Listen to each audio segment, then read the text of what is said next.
Hello dear students, बहुत बहुत स्वागत है आपका श्री राम कंप्यूटर एजुकेशन के इस यूट्यूब चैनल पर। मैं इस वीडियो के माध्यम से आपको बताने जाऊंगा कि जो आप कंप्यूटर चलाते हो उसकी एक प्रॉपर्टीज रहती है। मतलब कि उसमें रैम कितना है, स्टोरेज कितना है, प्रोसेसर कौन सा है, मतलब ये चीजें क्या रहती है, किसी भी चीज के गुण बताती है। जैसे काम के हिसाब से आपको कौन सा सीपीयू लेना चाहिए।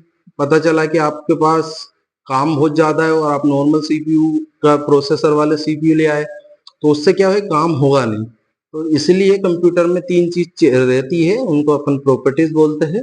जिस तरीके से एक व्यक्ति के पास, किसी के पास धन दौलत ज्यादा हो तो अपन उसको बोलते हैं कि इसके पास प्रॉपर्टी ज्यादा है ना। जमीन जायदाद भी है, वाहन भी है, पैसा भी है। उस हिसाब से एक सीपीयू रहता है या मोबाइल रहता है, उसको भी जब लेते हैं तो सबसे पहले उसकी प्रॉपर्टीज चेक करते हैं ताकि वो आपके लायक है या नहीं, या जो आप जिस पर्पज से ले रहे हो वो उसमें चलेगा या नहीं। तो आपके सामने थोड़ा सा मैं साइड होकर बताता हूँ।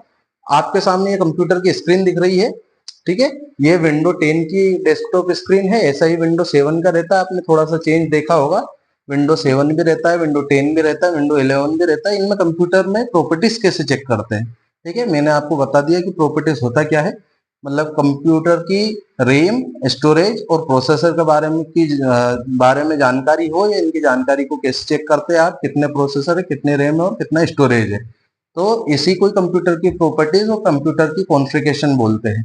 जैसे आपको ये कंप्यूटर की स्क्रीन पर यहाँ पे दिस पीसी नाम का ऑप्शन मिलेगा। जैसे विंडो 7 में माई कंप्यूटर मिलेगा, विंडो 10 और 11 में दिस पीसी मिलेगा। इसको आप डबल क्लिक करिए तो कंप्यूटर के साथ ये इंटरफेस खुलेगा। इसे कंप्यूटर की लाइब्रेरी बोलते हैं। इसमें डिवाइस एंड ड्राइव्स मिलेगी, जिसमें लोकल डिस्क सी और डी है। मतलब ये दो पार्टीशन है एक ही एसएसडी इसमें, लेकिन दो पार्टीशन दिखते हैं। अब जैसे इसमें 61 जीबी दिख रहा है, इसमें 49 जीबी दिख रहा है। आप इन दोनों को जोड़ेंगे तो लगभग 110 जीबी के समथिंग इसमें स्टोरेज है। लेकिन 110 जीबी की ना तो एसएसडी होती है ना हार्ड डिस्क होती है, क्योंकि कंपनी ने बनाई 128 जीबी की है, लेकिन इसमें 110 दिख रहे हैं। तो इस कंडीशन में आपको समझना है कि 110 128 जीबी के लगभग है। यानी कि जो 18 जीबी अवेलेबल है वो हर कंप्यूटर में, जैसे आप स्क्रीन पर आपको एक रिसाइकल बिन भी मिलेगा। हर कंप्यूटर में एक रिसाइकल बिन रहता है। जैसे इसमें ये है, डिलीट करी हुई चीजें रिसाइकल बिन में आती है। जैसे डस्टबिन का काम रहता है आपके कमरे में या ऑफिस में, कुछ अनावश्यक चीजें जो फालतू की रहती है, आपके काम की नहीं रहती, उसे अपन डस्टबिन में डाल देते हैं। उसी हिसाब से कंप्यूटर में कोई सा डाटा जब आप डिलीट करते हैं तो सबसे पहले रिसाइकल बिन में वो डाटा जाता है। रिसाइकल बिन में डाटा जाने के दो फायदे हैं। एक तो ये है कि आलतू फालतू चीजें रिसाइकल बिन में रहेगी, बार बार आपको दिखेगी नहीं। और दूसरी चीज, अगर मेन चीज आपकी डिलीट हो जाती, काम की चीज डिलीट हो जाती है, तो आप वापस से वहां पे रिस्टोर कर सकते हैं। मतलब वहां से उठा के वापस ला सकते हैं। ये फायदा रहता है जब भी कंप्यूटर में से कोई सा भी डाटा डिलीट होता है तो वो सबसे पहले रिसाइकल बिन में जाता है। फिर ये तो स्टोरेज की बात हो गई, रिसाइकल बिन की बात हो गई। ये यहाँ पे स्टोरेज दिखता है, मैंने फिर से आपको बता रहा हूँ। ड्राइव, डिस्क एंड ड्राइव्स मिलती है, सी से ही स्टार्ट होती है। अब कंफ्यूज नहीं होना चाहिए कि ए और बी कहाँ गए, डायरेक्ट सी से स्टार्ट होती है। तो कंप्यूटर की हार्ड डिस्क हो या एसएसडी हो, और लोकल डिस्क सी से ही स्टार्ट होती है, क्योंकि पहले के जमाने में डाटा स्टोर करने के लिए फ्लोपी लगती थी। उन फ्लोपी में डिस्क जो रहती थी उनका नाम था ए और बी। जब इंजीनियर ने अपग्रेड करी चीजों को, हार्ड डिस्क बनाई, एसएसडी बनाई, तो इनमें डिवाइस का नाम स्टार्ट करा सी से। इसलिए किसी भी कंप्यूटर में आपको ए ड्राइव और बी ड्राइव नहीं मिलेगी, सीधे सी ड्राइव मिलेगी। अच्छा, तीन पार्टीशन करेंगे तो सी, डी और ई हो जाएगा, ठीक है। यहीं पे स्क्रीन पे चाहो तो आप राइट क्लिक कर दो और नीचे एक प्रॉपर्टीज का ऑप्शन खुलेगा। इस पे जैसे आप क्लिक करोगे तो कंप्यूटर की कॉन्फ़िगरेशन यहाँ पे दिख जाएगी। जैसे यहाँ सिस्टम लिखा हुआ है, विंडोज भी लिखा हुआ है, ये विंडो 10 है। और यहाँ पे प्रोसेसर लिखा है Intel are core i5 2400 CPU. इसका मतलब ये है कि इसमें इंटेल कंपनी का कोर i5 प्रोसेसर जो है, कोर i5 का सेकंड जनरेशन लगा है। ये पहचाना कैसे सेकंड जनरेशन क्या होता है, जैसे i5 के बाद 2000 कुछ लिखा है तो ये सेकंड जनरेशन है। यहाँ पे 3000 कुछ होता तो थर्ड जनरेशन होता, 5000 कुछ होता तो फिफ्थ। इसी हिसाब से सबसे जो नॉर्मल प्रोसेसर रहते हैं वो रहते हैं ड्यूल कोर या C2D उन्हें बोलते हैं, 4 2 उससे हेवी जो रहते हैं वो i3 रहते हैं। First generation, second generation, third, fourth, fifth, six, seven ऐसे चलते जाते हैं।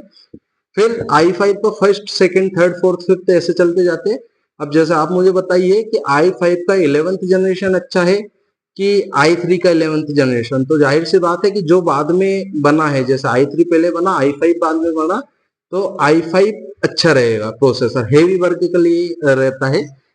नॉर्मल टाइपिंग वगैरह करने के लिए, एक्सेल वगैरह चलने के लिए, नॉर्मल काम करने के लिए C2D का यूज करना है। थोड़ा सा हेवी वर्क करने के लिए i3, और उससे भी ज्यादा हेवी वर्क करने के लिए i5 का यूज करना है। इस हिसाब से कंप्यूटर के प्रोसेसर रहते हैं काम करने के हिसाब से। उसके बाद इसमें ही यहाँ पे दिखा गया है इंस्टॉल्ड मेमोरी रैम, ठीक है।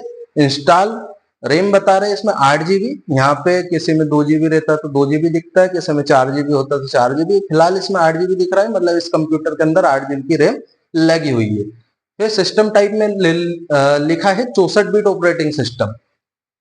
64 बिट ऑपरेटिंग सिस्टम भी रहता है, 32 बिट ऑपरेटिंग सिस्टम भी रहता है। तो 64 बिट ऑपरेटिंग सिस्टम का मतलब ये समझो आप कि जैसे एक हाईवे है, सिंगल है, 2 लेन है, उसे आप 32 बिट मानो।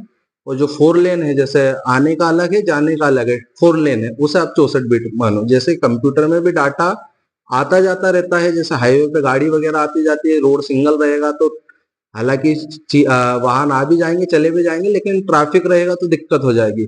और अगर 4 लेन है तो जाने जाने की चीज अलग, आने आने की वाहन अलग हो जाते हैं। उसी हिसाब से कंप्यूटर में भी आप समझ जाइए कि 32 बीट से अच्छा 64 बीट ऑपरेटिंग सिस्टम रहता है, ठीक है। इसका दूसरा तरीका ये है चेक करने का कि आप कीबोर्ड से विंडोज के साथ में विंडो बटन जो स्टार्ट बटन रहती है उसके साथ में आप पॉज ब्रेक बटन दबाएंगे तो डायरेक्ट कंप्यूटर की प्रॉपर्टीज खुल जाती है। एक बार जैसे मैं इसको क्लोज कर देता हूँ और अपने कीबोर्ड से विंडो के साथ पॉज ब्रेक बटन दबाता हूँ तो सीधे ये इस तरीके से खुलेगी। यहाँ पे डायरेक्ट दिख रहा है install RAM 8 GB, processor i5 second generation, 32 MB का इसमें ग्राफिक्स कार्ड भी, टोटल स्टोरेज 112 दिखा रहा है। देखिए आप, ये 112 इसलिए दिखा रहा है क्योंकि 128 GB की होती है SSD, लेकिन यहाँ उन दोनों को C और D को मिला के 112 हो रहा। बाकी का जो बचा है वो रिसाइकल बिन के लिए है। इसका एक और तरीका है कि आप यहाँ पे सिस्टम पे दिस पीसी या माई कंप्यूटर नाम का आपको आइकन दिखेगा, इस पर राइट क्लिक करिए और यहाँ पे सीधे प्रॉपर्टीज पे क्लिक करेंगे तो भी वो इंटरफेस खुलेगा जो विंडोज के साथ पोस्ट ब्रेक दबाने से खुलेगा। तो ये है कंप्यूटर की बेसिक जानकारी जो लगभग सभी को, देखो कंप्यूटर में टाइपिंग करने को चलाना नहीं बोलते, ना ही माउस को क्लिक करने को चलाना बोलते। कंप्यूटर में ऐसे ही पूछ सकते हैं कि हार्डवेयर क्या होता है, सॉफ्टवेयर क्या होता है, इनपुट क्या होता है, आउटपुट क्या होता है, बाइनरी डिजिट्स क्या होती है, कंप्यूटर में प्रॉपर्टीज कैसे चेक करते हैं, हार्ड डिस्क क्या होती है, एसएसडी क्या होती है, रैम क्या होती है, रोम क्या होता है, मदरबोर्ड क्या होता है, कंप्यूटर असेंबल कैसे होता है, इंटरनल पार्ट्स कौन से रहते हैं, एक्सटर्नल पार्ट्स कौन से रहते हैं, ये बेसिक फंडामेंटल ऑफ कंप्यूटर की नॉलेज में आता है। तो कंप्यूटर चलाने से बेहतर है कि आप उसे समझो, उसमें हर एक पार्ट जो लगा है वो किसी न किसी कारण से लगा है, उसका कुछ ना कुछ यूज है। तो ये सारी चीज आप बेसिक फंडामेंटल ऑफ कंप्यूटर में सीख सकते हो। श्रीराम कंप्यूटर पर आप बेसिक कंप्यूटर कोर्स करेंगे तो उसमें आपको ये बेसिक फंडामेंटल ऑफ कंप्यूटर के साथ साथ पीसी पैकेज जिसमें Excel, Word, PowerPoint, internet का नॉलेज भी दिया जाएगा, जिसकी फीस मात्र 500 रुपए पर मंथ है। आप 3 महीने का यहाँ कोर्स करेंगे तो आपको डीसीए पीजीडीसी लेवल की तैयारी यहाँ करवाई जाएगी। इसकी मैं गारंटी लेता हूँ। कंप्यूटर चलाने से लेकर बनाने तक की मैं विधि आपको यहाँ पे बताऊंगा, सिखाऊंगा, क्योंकि मुझे पता है कौन सी चीज कैसे बनती है और कैसे चलती है, ठीक है। तो सॉफ्टवेयर को चलाने से अच्छा है कि आप हार्डवेयर को भी सीखो, स्किल्स को सीखो और अपने कंप्यूटर में परिपूर्ण रहो, ठीक है। Thank you very much.